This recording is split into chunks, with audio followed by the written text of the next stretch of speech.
Sri Kandi yang kedua adalah Sayyidatina Aisyah radhiyallahu anha.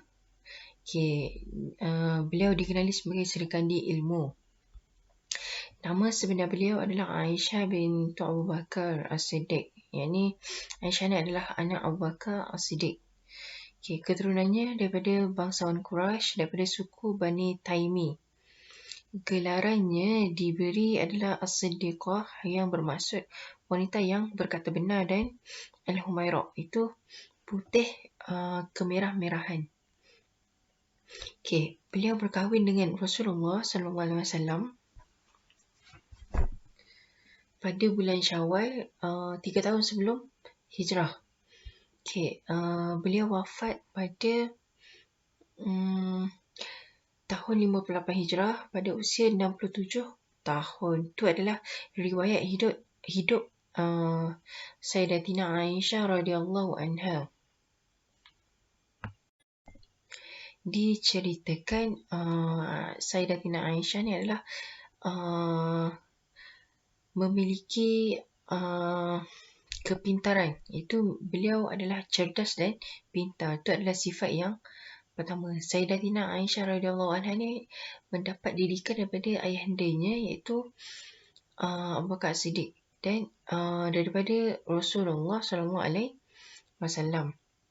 Beliau rajin bertanya dan selalu mengikuti majlis ilmu Rasulullah SAW. Antara ilmu yang dikuasainya adalah termasuklah ilmu bidang Al-Quran yang pertama, yang kedua adalah hadis, yang ketiga adalah bahasa Arab, yang keempat syair, dan yang kelima adalah perubatan. Itu adalah sifat utama yang dimiliki oleh Sayyidatina Aisyah radhiyallahu anha. Yang pertama. Yang kedua ni, beliau sangat sabar dan tabah. Macam mana beliau sangat sabar dan tabah? Menerusi bila beliau difitnah oleh golongan munafik dalam peristiwa hadisul ifki, beliau berserah diri kepada Allah SWT.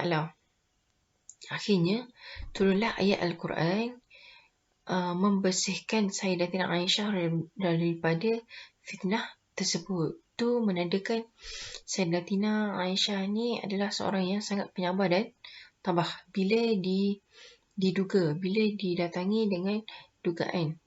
Itu yang kedua. Yang ketiga, sifat beliau diceritakan sangat pemurah dan lembut hati. Macam mana beliau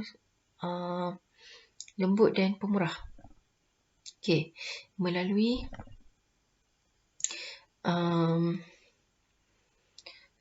kisah beliau ni sangat dermawan.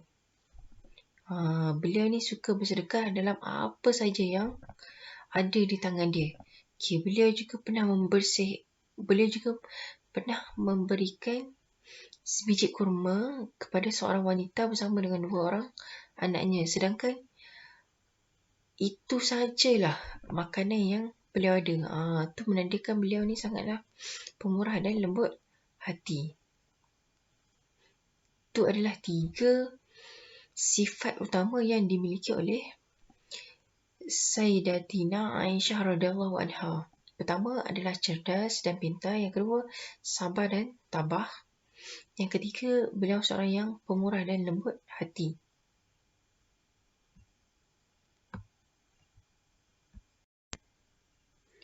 Sayyidatina Aisyah ni beliau meriwayatkan tidak kurang daripada 2,210 hadis Rasulullah SAW dalam pelbagai bidang.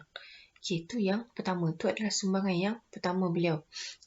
Yang kedua, beliau adalah tempat rujukan para sahabat dan umat Islam selepas kewafatan Rasulullah SAW. Wafat ni apa? Maksudnya selepas kematian Nabi Muhammad SAW, Aisyah adalah sumber rujukan yang utama. Sumber rujukan bagi para sahabat dan umat Islam. Terutamanya dalam hal kewanitaan dan kekeluargaan. Itu adalah sumbangan Sayyidatina Aisyah radhiyallahu anha yang kedua. Yang ketiga adalah beliau ni pakar dalam pelbagai bidang ilmu, antaranya termasuklah ilmu Al-Quran, yang pertama. Yang kedua adalah hadis. Yang ketiga, fiqh, terutamanya fiqh adalah fikih kewanitaan, fiqh wanita. Okey, lagi beliau juga pakar dalam bahasa Arab dan syair. Itu adalah sumbangan Sayyidatina Aisyah radhiyallahu anha dalam merancangkan lagi dakwah Islam. Okey, apakah iktibar daripada kisah Sergandi wanita Islam ini? Okey, yang pertama, kita hendaklah belajar sungguh-sungguh sehingga menjadi pakar dalam apa jua bidang yang kita ceburi. Kita kena contohi sifat kepribadian dan sumbangan Sayyidatina Aisyah dalam perkembangan tamadun Islam. Okay, jadi kita haruslah menjadikan Sayyidatina Aisyah ni sebagai role model ataupun contoh teladan untuk mendepani cabaran-cabaran yang ada. Okay, yang kedua, kita hendaklah sentiasa bersabar dan berdoa serta berserah diri kepada Allah SWT sekiranya ditimpa musibah ataupun ujian yang mendatang. Okay, yang ketiga, kita boleh belajar, kita boleh hayati, kita boleh fahami adalah kita hendaklah bersedekah dan suka membantu dalam kehidupan kita. Siapa yang susah, kita bantu.